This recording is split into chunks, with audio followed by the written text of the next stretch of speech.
Hello les amis. Bon bah voilà, comme vous pouvez le voir, je suis de retour chez moi. Voilà, hier en fin d'après-midi, je suis rentrée dans ma maison. Je suis très très heureuse d'être là. C'est beaucoup mieux qu'à l'hôpital. J'ai eu beaucoup de chance, je pense, de rentrer si tôt. Voilà, c'était prévu pour vendredi normalement, mais je pense que grâce à l'hypnose et aussi au test passé par le kiné hier, qui a vu que bah, je gérais en fait les exercices et la douleur que j'avais pour pouvoir aller au bout de l'amplitude nécessaire. Donc, bah, du coup, il a bien voulu que je rentre. Bon, il y a eu une petite hésitation avec le chirurgien à la fin de journée parce que j'ai dû l'attendre un quart d'heure debout et puis après il est arrivé vers moi, il a commencé à me faire les manipulations et la chaleur, la fatigue, debout comme ça, gérer la douleur, ça a été ouais, un moment un peu dur pour moi, donc ça a un peu tourné. Donc il a eu peur, il a failli me laisser repartir dans la chambre. Et puis bon, voilà, j'ai pris un verre d'eau, ça s'est bien passé et j'ai pu rentrer chez moi. J'avais surtout besoin de me reposer, j'étais très fatiguée parce que bah voilà, 2 heures, j'ai dormi 2 heures la nuit là-bas. J'avais pas beaucoup dormi avant de partir forcément parce qu'il y avait un peu l'excitation, tout ça. Donc c'était normal. Voilà, et aujourd'hui, bah, j'ai fait une belle nuit de sommeil. Enfin voilà, je me suis bien reposée.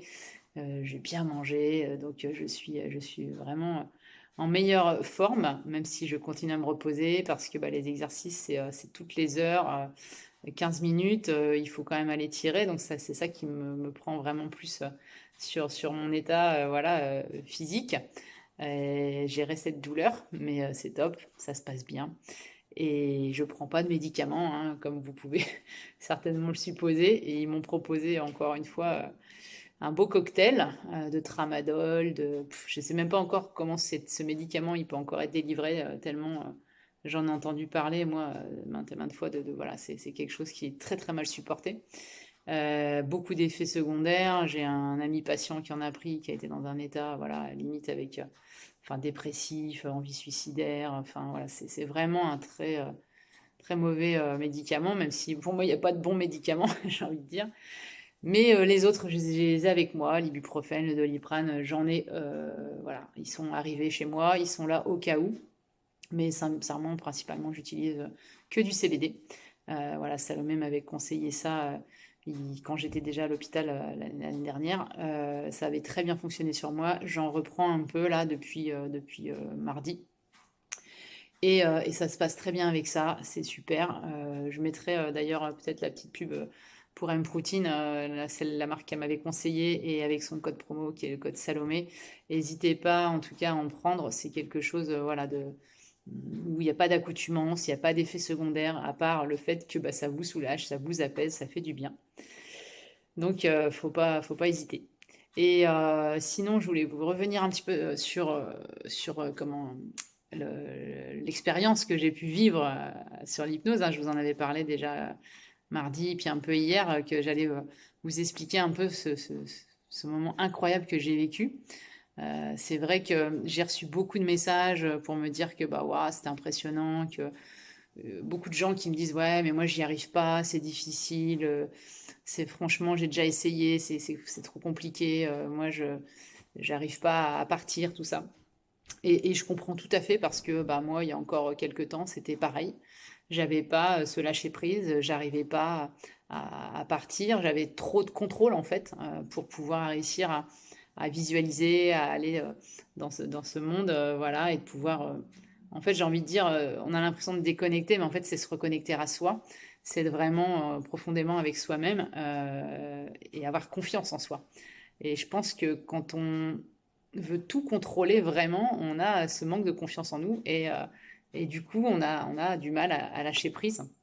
Et c'est vrai que bah, j'ai beaucoup travaillé quand même dessus parce que c'est à force de répétition qu'on arrive à ça. Et je pense surtout que bah, ce qui a changé dans ma vie, j'ai maintes fois expliqué, mais j'ai fait pas mal de développement personnel quand je suis arrivée dans les Pyrénées, mais c'est surtout aussi après, j'ai aussi eu cette révélation quand je suis passée en cétogène carnivore où on parle de clarté mentale souvent. Et bien en fait, moi, la clarté mentale, je la décrirais plutôt comme quelque chose qui m'a ouvert à moi-même, qui a permis bah, de lâcher un peu les choses, de découvrir un autre monde, le mien, d'avoir confiance vraiment qui j'étais et de devenir qui je suis vraiment aujourd'hui, d'arriver à comprendre ce que j'avais au fond de moi, en fait, cet univers, et de lâcher prise. Et ça m'a permis, voilà, petit à petit, d'arriver jusque-là.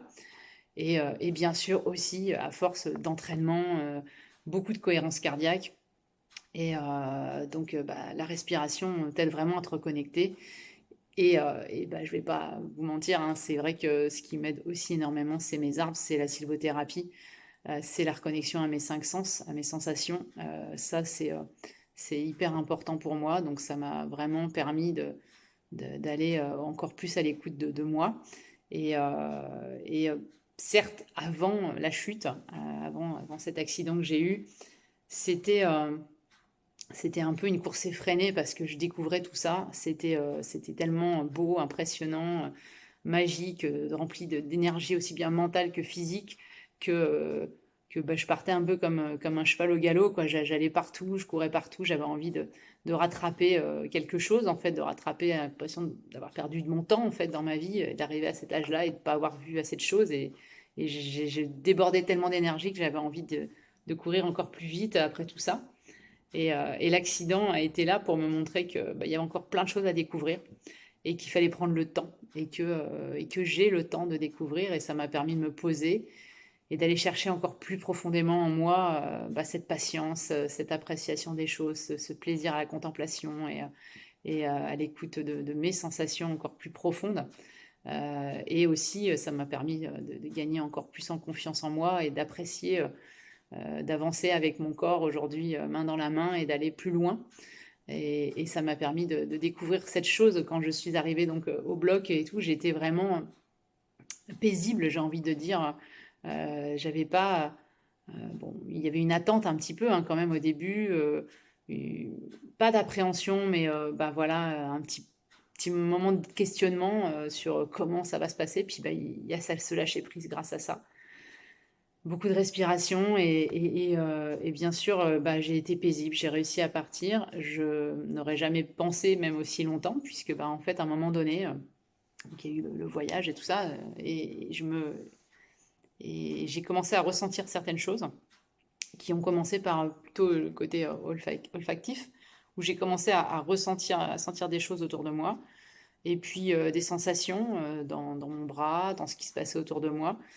Pas de douleur, et j'ai juste bah, commencé à échanger en fait avec bah, l'infirmière au début qui était à côté de moi pour lui demander bah voilà, je suis là. J'ai dit je suis là, je sens. On m'a dit vous avez mal? J'ai dit non, je le ressens. J'ai expliqué ce que je ressentais en fait au niveau des articulations, des mouvements. Et là, le chirurgien s'est mis à discuter avec moi. Il m'a dit ok, ça fait 1h20 qu'on est là. Et là, il a commencé à parler à l'infirmière à côté de lui qui il lui a dit oh, c'est bon, j'ai déverrouillé la pronosupination, ça fonctionne. Donc c'était pareil, un espèce de mélange en moi de plaisir hein, d'entendre ça et de ressentir les choses. Et ce qui était assez incroyable, c'est que j'avais pas peur, quoi. Et je l'ai ressenti plus après, hein, de me dire, ouais, je suis en train de, je discute avec le chirurgien, j'échange en toute sérénité. Et je pensais pas du tout à ce qu'il était en train de me faire, mais malgré tout, je savais où j'allais, ce qu'on était en train de réaliser. Et c'était assez dingue en fait, parce que je lui ai juste dit, ben voilà, il y en a encore pour longtemps. Il m'a dit, il y a encore à investiguer, il faut que j'aille vers les tendons, ça va être un peu plus compliqué peut-être, mais il me laissait quand même, voilà, le choix et je lui dis, ok, on y va, on met un peu d'anesthésie. Mais tout ça parce que je ressentais des choses, mais pas par peur, pas par crainte, pas dans l'appréhension, ni par rapport à une douleur provoquée. J'ai pas voulu non plus pousser et en fait, je n'oserais même pas vous dire que j'ai décidé ça. C'était l'instinct en fait. Ça, je sentais que c'était ce qu'il fallait que je dise. C'était comme si les mots même ils sortaient de ma bouche sans même voilà les avoir réfléchis en fait. Ça venait tout seul. Et c'est un peu ça que j'ai trouvé incroyable après avoir vécu enfin, l'hypnose finalement. Est-ce que j'y étais encore un peu? Est-ce que j'étais dans un espèce de cocon. C'était waouh. Euh, Vraiment, ce qui m'a marqué, c'était cette sérénité que j'avais et que j'ai pas, hein, moi qui peut aller faire des prises de sang, être hyper flippée, ou qui peut voilà, se déclencher des choses parce que bah, par moments c'est stressant. Voilà, j'ai quand même vécu pas mal d'opérations et je sais que j'ai pas cette aisance au bloc, hein, habituellement, ou même la peur avant de partir. Mais là, non, c'était serein. Il n'y avait pas d'angoisse et tout, donc c'était dingue. Voilà, c'était un moment dingue. Et je regrette pas, au contraire, je trouve que sorti de là, d'avoir vécu ça, les échanges, les ressentis, c'était un truc vraiment, enfin, qu'il fallait que je vive et j'ai trouvé ça vraiment fascinant aussi. Ça m'a fait beaucoup grandir encore sur moi, hein, sur ce que j'ai pu ressentir. Et je suis surtout heureuse et fière de ça, en fait, d'avoir trouvé d'autres choses encore en moi, plus que même du dépassement. C'est quelque chose, voilà, je suis heureuse d'avoir eu ces sensations et d'avoir pu ressentir tout ça sans aller chercher plus, quoi. C'est vraiment par sérénité et vraiment en osmose avec mon corps, quoi. Quel plaisir d'avoir pu lui apporter tout ce bien-être. Je sais que c'est quelque chose pour moi d'essentiel puisque ben, j'arrive à lui donner le meilleur quand je mange, le meilleur de moi quand je vais faire des efforts, d'être à son écoute, et ben là d'avoir pu le préserver ce corps et aller encore un peu plus loin, c'est vraiment super. Il m'a offert aussi cette capacité et cette confiance en moi, donc bah, voilà. Merci beaucoup. J'espère que bah, ça vous donnera envie d'essayer, de vous faire confiance. Il y a, voilà, d'aller un petit peu plus loin aussi pour vous et de tester des choses comme ça. Ça fait du bien de se reconnecter à soi. Et je vais continuer ma rééducation. Je vais continuer d'être à l'écoute de moi, de voir un petit peu là, les prochains jours comment ça va se passer. J'ai un petit projet en tête, mais c'est un peu... voilà, je vous dis pas, on verra demain. Je veux voir au jour le jour parce qu'aujourd'hui c'est un peu compliqué de savoir comment je suis là, demain, ma douleur à gérer. Donc je vais voir, j'écoute encore une fois mon corps, ce qu'il me dit. Et puis, je vais prendre ma décision demain de ce que je fais. En tout cas, lundi, c'est le centre de rééducation qui recommence pendant un mois. Bon, je rentrerai chez moi. Et puis, bah, je vous referai bien sûr des petites vidéos pour vous dire un peu mon état, ma forme, et puis comment je retrouve mon bras. Et voilà. Mais je vous souhaite une belle fin de journée. À bientôt!